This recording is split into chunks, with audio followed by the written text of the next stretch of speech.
that have been done, a little bit of review of the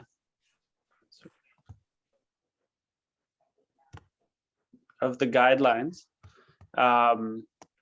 and kind of what to do with the out of trial populations, which I think will be the most interesting aspects of what happens in the future. So to take it back a step, so on April 16th in 2002, in Rouen, France, Dr. Alain Cribier is an interventional cardiologist, did the first TAVI in the world.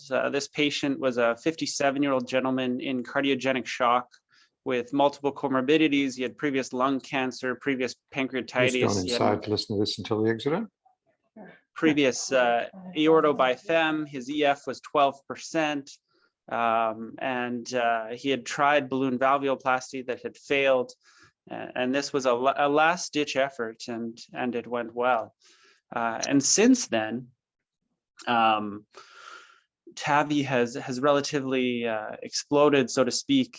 If we look at the left chart, this is from Jack last year, and this is STS data, so American centers plus a few Canadian centers contributing, looking at the number of TAVIs performed in the black line, and every year just continues to grow over and over. The blue line is the number of surgical AVRs. So 2015 was the first year where surgical AVR, since its inception, has actually declined. And the red line is combined procedures, including AVR, so CAB AVR, things like AVR MVR. So 2018 was the first year we actually saw a decline in combined procedures as well. And on the right-hand panel is the textbook graph for a disruptive technology or technology that's really changing industry. And I think that when you look at graphs like this side by side, it becomes pretty obvious that this is definitely a disruptive innovation. So how did we get here? So in 2011, the Partner 1 trial was published, and this was done in high-risk patients. This was people with a STS score, predicted perioperative mortality of greater than 10%. And when they looked at surgery versus TAVI in the first generation TAVI valves, there was no difference at 5 years in terms of their primary outcome of death. You look at the pivotal trial, which is the same trial with a different device with the Medtronic core valve, and coming to the same conclusion in high-risk people at 5 years, and no difference. The Partner 2 trial was with the second generation balloon expandable valves with the Sapien XT. And then they decreased the risk profile of patients down to an intermediate risk profile with a STS score, predicted perioperative mortality, more in the 4 to 8% range, and no difference. TAVI, going back to the Medtronic Evolute R and core valves in this, so their second generation valves, and no difference. And you can see as the patient subgroups begin to get healthier, the mortality with the procedure also starts to decline. But all of these trials have been done, so the average age in Partner was low 80s. Partner 2 was still low 80s, despite being, lower surgical risk.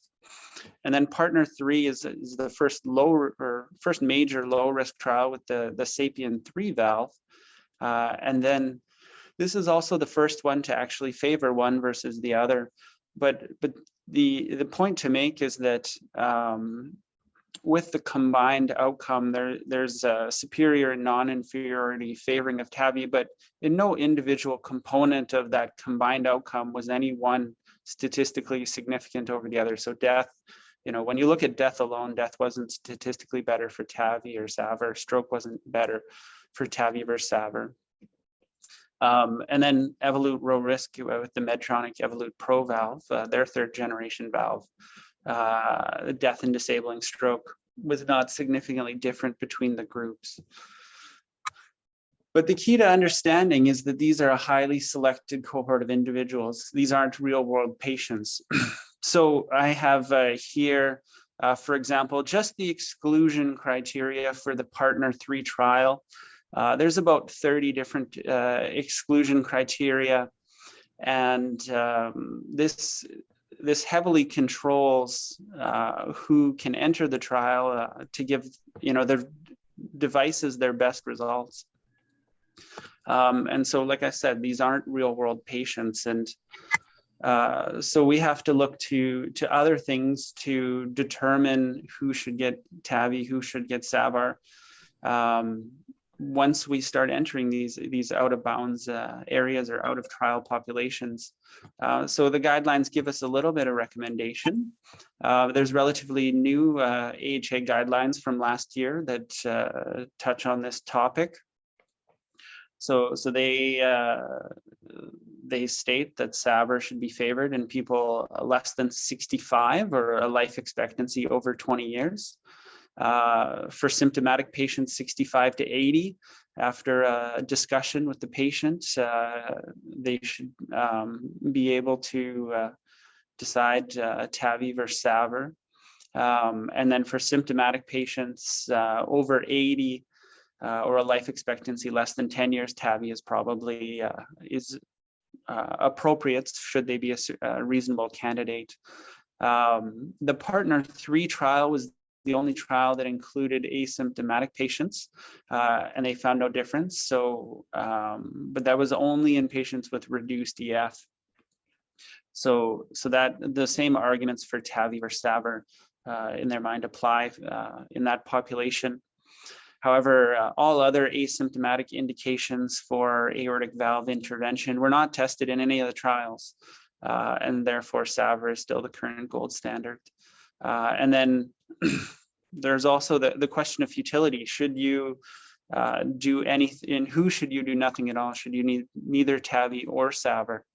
And generally, if predicted life expectancy is less than a year, and we'll go through a few more details a little bit later, then probably involving your palliative care colleagues or involving a cardiac palliative care program is probably a more appropriate response. And then who do you offer non-transfemoral AVR to? And for example, in the Partner 2 trial, when they compared subgroup analysis, compared surgical AVR to alternative access TAVI, surgical AVR was actually superior in terms of important outcomes like mortality. So these are patients that probably alternative access should really only be employed if they're truly not a surgical candidate or prohibitive risk. The ESC or EACTS has responded to the AHA guidelines with their own this year, and they set the threshold a little bit higher. They think they suggest surgery in people under 75 and low risk, or in people who are unsuitable for transfemoral TAVI. So TAVI is recommended in people over 75 or for sure high risk, and then intermediate risk becomes more of a gray zone. But SAVI or SAVR, surgical AVR or TAVI, is recommended for patients based on individual clinical, anatomical, and procedural characteristics. And this will be the focus of my talk, in that it is often not a straightforward decision. Quite often it is if they're 90 years old and kind of living in long-term care, but quite symptomatic. These are patients we traditionally wouldn't operate on. And if TAVI, if they are a suitable anatomical TAVI candidate, then they go straight for TAVI. But there is a lot of patients who are in a gray zone. And so at the end of the day, no study at any risk group, whether that's high risk, intermediate risk, or low risk, has shown superiority between TAVI or SAVR in any individual MACE outcome, death, stroke, or MI. So the way I like to think of it is surgery is better surgery is better than TAVI in a bad TAVI candidate. And likewise, TAVI is better than surgery in a bad surgical candidate. And we do have to take a step back and realize that this is even in high-risk patients. So this has led to more common sense decision making. The CCS put out a position statement in 2019. This is I think a pretty good chart in terms of things that favor TAVI versus SAVR. So if they're quite old, over 75, frail, limited mobility, they favor TAVI, and that's the general trend. And I think that's where TAVI has truly expanded. If they have a small annulus and you're worried about patient prosthesis mismatch, you definitely get higher gradients and a lower EOA with the surgical valve. So TAVI is often better. If you're concerned about their longevity, this kind of links back to frailty, then things favor TAVI. And if they have unfavorable surgical anatomy, if they have porcelain aorta and you can't clamp the aorta, or they're redo surgery with patent grafts running just underneath the sternum, and they're high risk for getting it into with a sternal saw, then obviously if they're a TAVI candidate, this decision is relatively easy, or often relatively easy. And then there's things that make people easy decisions for surgery as well. So if they have unfavorable root anatomy for TAVI, for example, if they have either no calcification to hold in that stented valve, or if they have excessive calcification. So in Ottawa, we use a cutoff of a calcium score greater than about 5,000, where we would tend to prefer surgery due to increased risk of paravalvular leak, increased risk of rupture, increased risk of valve embolization. And so that's been the general cutoff in terms of excessive calcification. If their annulus size is out of range, this is relatively rare, that they don't fit any of the valves available by the company. But last week we did have a patient presented with a valve area of 10 centimeters squared that is significantly outside of the range of a traditional TAVI valve, and would be very high risk for embolization as well as paravalvular leak, and they were obviously sent for surgery. And then if your coronary height is below about 8 millimeters from the plane of the annulus, you're anatomically, the risk of coronary obstruction is very high, and you're probably better suited with surgery. If you have advanced AV block, particularly if you have a right bundle branch block, and in Ottawa, when they looked back at their own results in patients with right bundle branch block, the rate of pacemaker after a TAVI in a right bundle branch block was about 50%. In an 85-year-old, will you accept this? Yes, but if you have a 65-year-old, the consequences of potentially needing long-term pacing definitely change the risk profile of that procedure, and do make you have to have a discussion in terms of surgical consent, and this has to be brought up to give the patient the a true sense of the consequences of choosing one or the other. As I said before, surgical AVR generally has a mortality benefit in previous trials over alternative access TAVI. So if transfemoral access is not possible, then it generally favors SAVR. And none of the trials previously have involved bicuspid valve patients. There's registries of bicuspid valve patients that show that their risk is a little bit higher, and I'll talk to them about that a little bit later. But bicuspid valve patients typically favor SAVR. And then pure AI patients, I will talk about later, but these patients generally favor SAVR. As well as endocarditis, you don't want to be putting a new prosthetic valve inside an infected old valve, because you're just going to reinfect the new one. In terms of contraindications to one versus the other that force your hand, like I said, the AI, bacteremia. One that we often don't think about at the time of consultation is intracardiac thrombus. So you have a patient coming in with an EF of 15% and a burnt out ventricle from severe AS that is relatively, that it was undiagnosed. You have some thrombus in the apex. When you're putting a stiff wire down into the LV apex, you're at very high risk of dislodging that clot and sending off a stroke or causing a stroke or MI or something. So then this begs the question, if you think that patient is truly a TAVI candidate, do you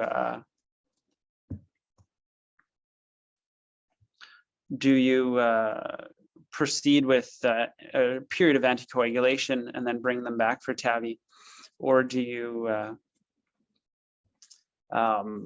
undergo a surgical AVR at that point where you don't have to dislodge the valve?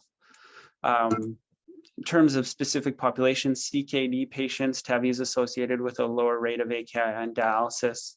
Lung dysfunction patients, TAVI is associated with a lower rate of respiratory complications. So in patients with severe COPD, they probably do better with TAVI. TAVI has a lower procedural risk in patients with liver disease due to less bleeding. And then, like I mentioned, in peripheral arterial disease, probably better with SAVR. If a patient has moderate or severe MR, then this becomes a bit of a gray zone. If it's primary MR, that's usually not going to get better with TAVI and LV remodeling. So traditional AVR, MVR is preferred. In secondary MR, this then becomes a gray zone. If it's severe, they should probably go for surgery because remodeling alone is probably not going to correct that. But if they have moderate MR, generally our practice has been to do the TAVI and observe them over the next 6 months. And quite frequently, their MR will improve just by decreasing or offloading the LV. In terms of low flow, low gradient AS, these are high-risk surgical patients, low EF, so typically better with TAVI. However, if they don't have contractile reserve, this really brings up the element of futility. And then in terms of pure AI, SAVR remains the gold standard. TAVI is really only in extraordinary cases. For example, we have a 97-year-old who has been in and out of hospital every 2 weeks over the past 6 months. With heart failure admissions and needing thoracentesis. And this is somebody that you may try TAVI on for pure AI, just purely for symptomatic benefit. Bicuspid aortic valve, like I said, surgery remains the gold standard. In structural valve deterioration, TAVI is an option, but the problem is that it usually requires at least a 23 millimeter valve done at the initial surgery to not have severe patient prosthesis mismatch or significant gradients after. So it is an option, but it does require the initial surgery to have put in a larger valve. In terms of bicuspid aortic valve, like I said, these people tend to have bulkier calcium and a higher point of coaptation. So they're subject to higher paravalvular leak and mortality, as well as a higher pacemaker rate. And you can see in the graph on the right, sorry, it's a little bit small, but if their calcium is above kind of the median level, so if this study looked at a calcium volume greater than 382 millimeters cubed, all of a sudden their mortality with TAVI goes from 6.5% at 3 years to 20%. So the calcium burden is a significant player.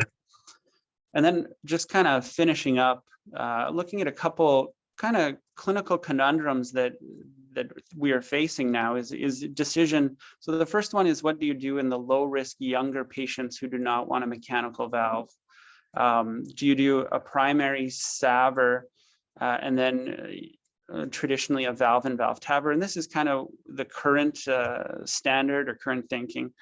You have a younger, lower risk surgical patient, so their surgery is easier. But then valve-in-valve has its own set of complications. There's increased subclinical leaflet thrombosis, higher mean gradients, and higher patient prosthesis mismatch. Or then do you start with the TAVI and then do a primary sternotomy surgical AVR, 10 years down, 5 to 10 years down the line when their valve has deteriorated.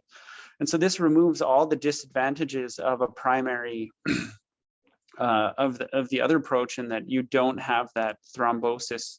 You get better gradients because you're cutting out the TAVI valve to sew in the new valve.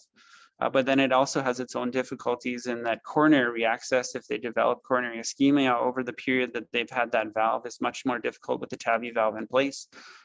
Often the device explantation is much harder in TAVI, or if they've had a previous TAVI valve. And then patients are older and higher risk when they do go for surgery. And then currently, what do you do with the coronaries if they do have concomitant coronary disease? The ischemia trial, we know, showed no benefit to intervention over the short term, only at 3 years, in stable ischemic heart disease. And then in partner 2, despite significantly different rates of revascularization between TAVI and SAVR, 5-year mortality was no different. But like I said, if you do TAVI alone, coronaries are much harder to reaccess if they do have an ischemic event. Or do you do TAVI or PCI, or do you do send them for bypass and coronary bypass grafting and a surgical AVR? So just briefly kind of reviewing what we're doing, what's the general consensus at the Ottawa Heart Institute, where I'm doing my fellowship. In people over 65, if they're suitable for both surgical AVR and TAVI, generally people are given the choice, but TAVI has become first line. In low risk bicuspid aortic valves in age less than 75, basically everyone goes for surgery. In intermediate or high risk bicuspid aortic valves with calcium score less than 4,000, they go for TAVI. In bicuspid valves with a calcium score that is greater than 5,000, or a high risk raphe calcification. So if you look at the picture I have here, the calcification pattern forms a T. And so when you inflate a new TAVI valve inside, it puts the this aspect of the T becomes a sphere for puncturing the aorta and causing aortic rupture. So these patients almost all go for surgery in less prohibitive risk. And their preferred alternative access sites, just for interest of the group, typically is first choice would be a subclavian, then transcaval. Then they would do transapical if a direct aortic, then transcarotid. I realized that was a lot in 20 minutes, but I'm opening things to any questions anybody may have. Perfect, Max. Thank you. Can you stop sharing your screen? Then I think everybody will come back on view there. It's open to the audience if anyone has a specific question. If not, I do have some questions. So I think Vern had sent me a text regarding bicuspid aortic valve. I think you've answered that. My question is more around, around the saying no. It's obvious to me that that it's not that clear out there that while threshold has gone lower for us to intervene, it is a low risk intervention. I think we forget the life expectancy of patients as, and so what kind of tricks do you assess? Sometimes it's obvious when you see the bed bound, living in a nursing home, not able to mobilize, that person, regardless of what you do, they're never going to live at a year. But sometimes it is hard. It is one of those decisions that you make that you're not going to change the life trajectory of that patient. So is there a particular strategy that you use in Ottawa to sort of assess those patients that, how do we say no to these patients? Not that we can't do this, but that we shouldn't do this. Yeah, I think the first of all is you need a collaborative approach. I think just hearing it from one person is often hard. So in Ottawa, they have a formal cardiac palliative care cardiologist. So she's done cardiology and heart failure, and then she went back and did an extra palliative care fellowship. And so she sees all those patients that we say are not anatomic candidates and not surgical candidates, and gives them kind of expectations and options of how they, how medical therapy can still be helpful. But at the end of the day, like you said, it is a very tough discussion. But in my experience, it is relatively rare. For most of the people in that scenario, I find are often, severely elderly and are they're worried about complications and getting things done. So if you highlight a lot of those aspects too, they're often, they're at peace with it, kind of. But like I said, you can be, like you said, you can be in a very difficult situation, and it can be very hard to say no. But at the end of the day, I think reiterating that this procedure will not make you feel better, probably, especially if, for example, in the low flow, low gradient patients, does kind of sway people a bit. Yeah, there's two questions from the chat box. One, I think from Sharif, is around AI and bioprosthetic valve. I think the bioprosthetic valve gives you the structure by which you can deploy a valve inside and hold. And that's the problem with primary AI, is you don't have calcium to hold onto the valve. So I think, yes, a prosthetic valve can receive a TAVR valve. The other question is around, if you've done redo TAVR, so TAVI into TAVI, and if sort of what you've learned from that, is that something you guys have done in Ottawa? Because it's certainly something that we haven't faced necessarily that much here, but I'm sure it's going to come. So yeah, so far we've done a few redo TAVI and TAVIs, and they have traditionally gone virtually identical to a valve and valve. There hasn't really been any difference in my kind of interpretation. Regarding the bioprosthetic valve, TAVI is actually a really good option if for structural valve deterioration, particularly with AI.